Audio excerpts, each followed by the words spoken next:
जनता का रोष था, कोई कुर्ता फाड़ने का एक सिंबॉलिक दे देना चाह रहे थे, गलती से पजामे पे हाथ लग गया तो नंगे ही खड़े हैं। मैं पजामा पहन के आया हूँ, जाते हुए गिर जाऊँ, पजामा फट जाए। टिकैत साहब ने कहा है कि हम 4-5 राज्यों की बिजली काट देंगे।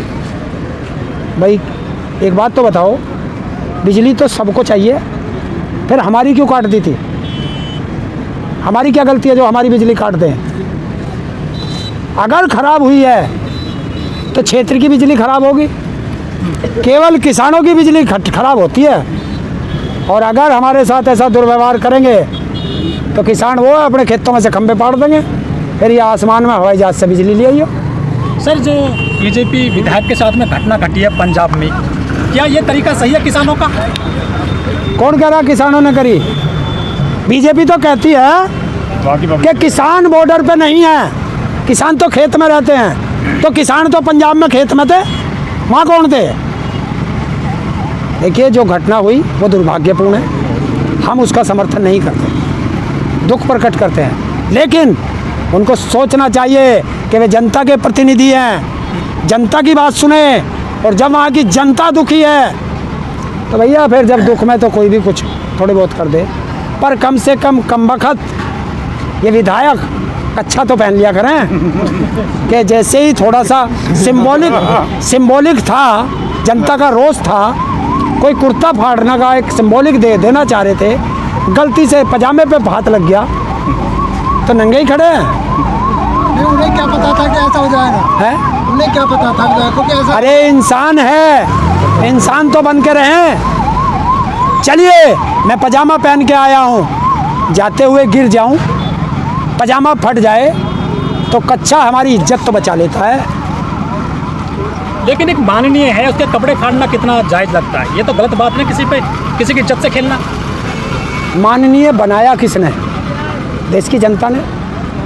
और देश की जनता का तुम अपमान कर रहे हो। जिसने तुम्हें ताज पहनाया उसी को तुम जूते मार रहे हो, उसी को तुम खालिस्तानी कहते हो, उसी को तुम पाकिस्तानी कहते हो, उसी को टुकड़े टुकड़े गैंग कहते हो। तो तुम मान्य हो गए।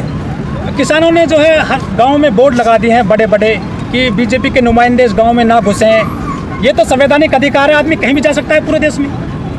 नहीं, जाने को किसने मना किया? उन्होंने ये नहीं कहा कि बीजेपी का नुमाइंदा ना घुसे। बोर्ड लगाए हैं, हाँ, बोर्ड में, पश्चिम उत्तर प्रदेश में बोर्ड बिल्कुल लगे हैं। आप बीजेपी के झंडे पंडे लेकर क्यों पहुंच रहे हो? क्या करने जा रहे हो? नहीं, जब किसान अपनी बात रख रहा है तो सरकार भी तो अपनी बात रख सकती है। सरकार ने किसानों की बात सुनी कहाँ? नहीं, जब आप सरकार की बात नहीं मानते तो आप वो सरकार जनता को बता रही है, आप जैसे लोग जनता को बता रहे थे ऐसे वो बता रहे थे। कहाँ बता रही जनता को? 4 महीने से ज़्यादा हो गए सरकार की बात सुनने की नहीं आए थे। क्या सुनी उसने? 300 से ज़्यादा किसान शहीद हो गए। क्या एक बार भी उसके मुंह से उनके लिए संवेदना व्यक्त के लिए निकला? जिस तरह से घटना सामने आ रही है, चाहे विधायक के साथ में हो या और विरोध प्रदर्शन हो रहा है, चाहे बिसाड़ा गांव हो, चाहे बिजनौर हो रही, चाहे मथुरा हो, क्या किसान कुछ अब हिंसक होते जा रहे हैं थोड़े बहुत? ना, किसान कोई भी हिंसक नहीं। किसान तो बहुत दयालु है, तभी तो यहाँ बैठा। अगर किसान हिंसक होता तो ये सांसद कहाँ होते? दिल्ली में नहीं होते। किसानों ने जो राज्यसभा सांसद हैं, हालांकि वो देश में अभी तक नहीं मिले हैं, वो सुभाष चंद्रा साहब है, उनका भी घर पे जाकर के विरोध प्रदर्शन किया है। क्या मीडिया को भी निशाना बना रहे हैं किसान? ये पता है कौन है जी न्यूज का मालिक है? और ये जी न्यूज वाले क्या बता रहे हैं? हमारे खिलाफ रोज जहर उगल रहे हैं और हमसे उम्मीद कर रहे हैं कि हम इन्हें मिठाई खिलाएं। तू तो देगा हमको सल्फास और हमसे उम्मीद कर रहा है कि हम जो है तेरे लिए मिठाई लेके बैठे हैं। अगर सल्फास उगलेगा तो लठ खाएगा। सही करा। वहाँ हरियाणा में जो हुआ वो बिल्कुल सही हुआ। किसान यहाँ भी विरोध कर रहे हैं, सत्ता का, मीडिया का। मोदी जी बांग्लादेश गए, वहाँ उनका विरोध हो गया। आखिर चाहते क्या हैं ये लोग जो सत्ता में बैठे हुए हैं?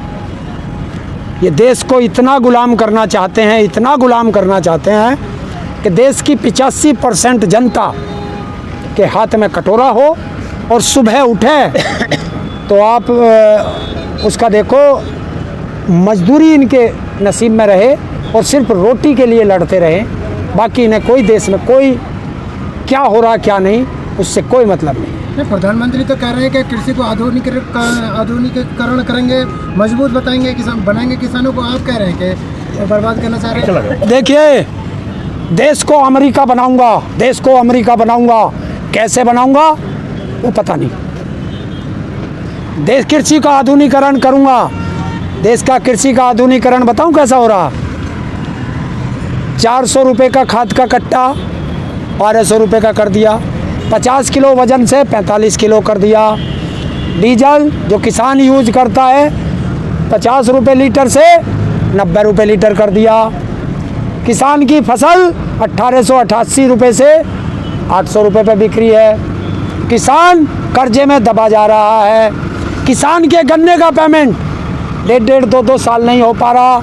और जो किसान अपने खेत में बिजली लेके उस खेती को पानी दे रहा है, अगर 1 महीने बिल नहीं दिया तो उस बिल पे ब्याज लग जाता है। तो ये आधुनिकीकरण है। किसान के कोई यंत्र खरीदता है उस पर 18% GST दे के आता है। किसान कोई ट्रैक्टर लोन लेता है उस पर 12-13% इंटरेस्ट लेते हैं। उद्योगपति कार खरीदता है 5-6-7% पे उसे ब्याज पे मिलती है। तो भला उद्योगपति का कर रहा है या किसान का? मोदी जी बांग्लादेश गए, वहाँ पे बड़ा विरोध हुआ है उनका, करीब 14 लोगों की मृत्यु हो गई है पुलिस की गोलीबारी में। क्या मोदी जी का विरोध वहाँ भी हो रहा है, अपने देश में भी हो रहा है? देखिए, जब हमारी भाषा गलत होगी तो हर जगह विरोध होगा। इनकी क्या भाषा है? अपना देश सिमल नहीं रहा और बांग्लादेश में, नेपाल में कहाँ सरकार बनाने की बात कर रहे। जो लोग बांग्लादेश में विरोध कर रहे हैं, कहीं ना कहीं उनका कनेक्शन ऐसा तो नहीं कि बंगाल से हो? देखिए, जब ये बांग्लादेश की बात करते हैं, बांग्लादेश तो एक बहाना है, मतवा समाज पर निशाना है। बिहार चुनाव जीतना, बंगाल कहाँ? बंगाल कुछ असर पड़ेगा चुनाव में पश्चिम बंगाल के मोदी जी के बांग्लादेश जाने पर? हाँ, पड़ेगा।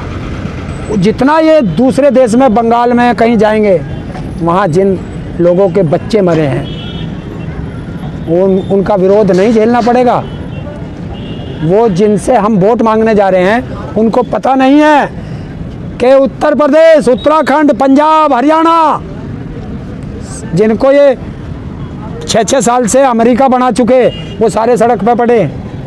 हम मोदी जी गए, बड़ा विरोध हुआ, लेकिन हमारे देश की मीडिया में कहीं खबर आई नहीं है विरोध की। अरे तो आती कैसे? अभी तो बता रहा हूँ, सुभाष चंद्रा के चैनल भैया वो कैसे हमारे सही दिखा देंगे। अंबानी के चैनल, मीडिया तो उन्हीं के पास है।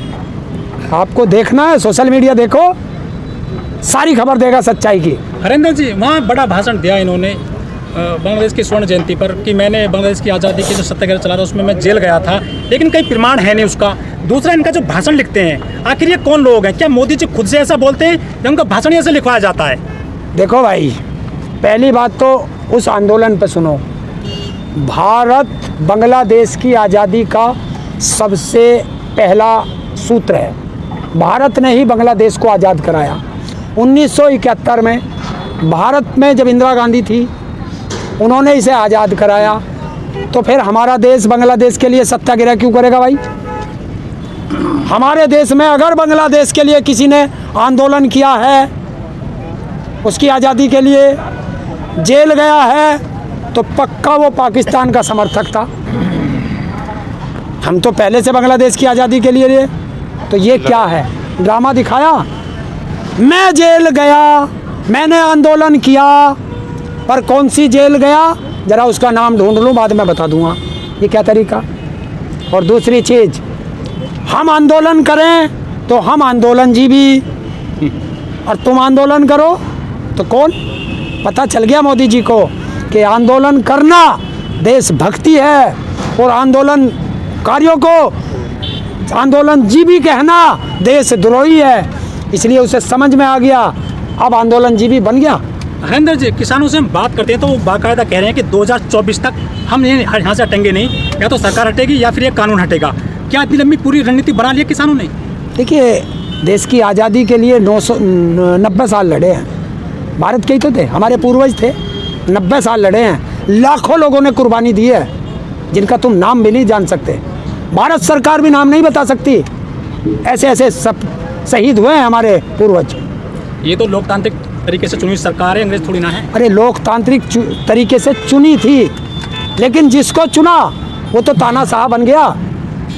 तो ये जो अब लड़ाई लड़ रहे हैं ना हम लोग, ये अब किसानों की लड़ाई नहीं है, ये जन आंदोलन बन चुका है। और जन आंदोलन अब देश की दूसरी आज़ादी की लड़ाई ये शुरू हो चुकी है। अब ये 2024 हो, 2040 हो या 2070 हो, अब हमें भी पता नहीं है कब तक चलेगा। जिस तरह से बीजेपी के विधायक के साथ में जो घटना घटी पंजाब में, आपको क्या लगता है जो बीजेपी के विधायक हैं, नुमाइंदे हैं, कार्यकर्ता हैं, कुछ डरे हैं, कुछ असर पड़ा है उन पे? देखिए, जब पिटते हैं ना, पिटता एक है, डरते अनेक हैं। देखिए, जब यहाँ को कुत्ते जा रहे हो ना, तो एक कुत्ते का लठ मार दे, सारे कुत्ते भाग जाएंगे। भागेंगे नहीं भागेंगे, बहुत तेज भागेंगे, काँव काँव काँव काँव करके सब भाग जाएंगे। लेकिन बीजेपी तो हरियाणा में विरोध प्रदर्शन पूरे में करने जा रही है, डरे कहाँ हैं? बीजेपी तो पूरे हरियाणा में प्रदर्शन करने जा रही है। कौन से में करी? हरियाणा के मुख्यमंत्री को हेलीकॉप्टर से जमीन पे ही तोड़वा दे। परसों पंजाब में बुलाया था उन्होंने, सांसद उनका एक भी घर से देश छोड़ के भाग गया, राज्यसभा सांसद देश छोड़ के भाग गए, प्रधानमंत्री भगन लगा, मुख्यमंत्री जमीन पे नहीं उतर सकता, तो सभा तो अभी ने चांद पे ही करनी पड़ेगी। नहीं, उसे तो आप ही नहीं उतरने दे रहे ना, सरकार को तो आप ही नहीं उतरने दे रहे, जो भी उतरता उसे पीटता। नहीं, हमने कौन सा पिटा? हमने तो कोई नहीं पिटा। क्यों हम पे इल्जाम लगा रहे भाई? सीएम का जो हेलीकॉप्टर रोका था, तो उसमें भी किसान, हमने यही तो कही है कि बस वहीं चंडीगढ़ में बैठा रहो, यहाँ मत आवे जब तक हमारे आंदोलन चल रहा। यही तो कही हमने, पर उसने जो है धौंस दिखाई हमें। और ये तो किसान वो है कि शेर को भी कुत्ता समझ के दंगाले, इनकी तो औकात क्या। कहीं ना कहीं तुम चैलेंज दे रहे हो। है? ये तो किसानों की दादागिरी होगी फिर। अच्छा, ये कर नहीं, ये करें तो ठीक, और किसान उस दादागिरी का विरोध करे तो गलत। सरकार को तुम चैलेंज दे रहे हो, है? चैलेंज दे रहे हो कहीं ना कहीं। और सरकार हमें चैलेंज दे रही है? नहीं, हरियाणा की सरकार को। हरियाणा जैसे, अरे ऐसे अट्टर खट्टर खच्चर बहुत फिरे हैं, खच्चर पे हम सामान ढुआ दें, ध्यान रखिए। मतलब वो सम्मानित पद, मतलब सीएम का एक सम्मानित पद होता है। यार, मैंने सीएम को कहा, कहीं मैंने खच्चर कही है, और खच्चर पे हमेशा सामान ढुआ है, ये ध्यान रखना। ठीक है।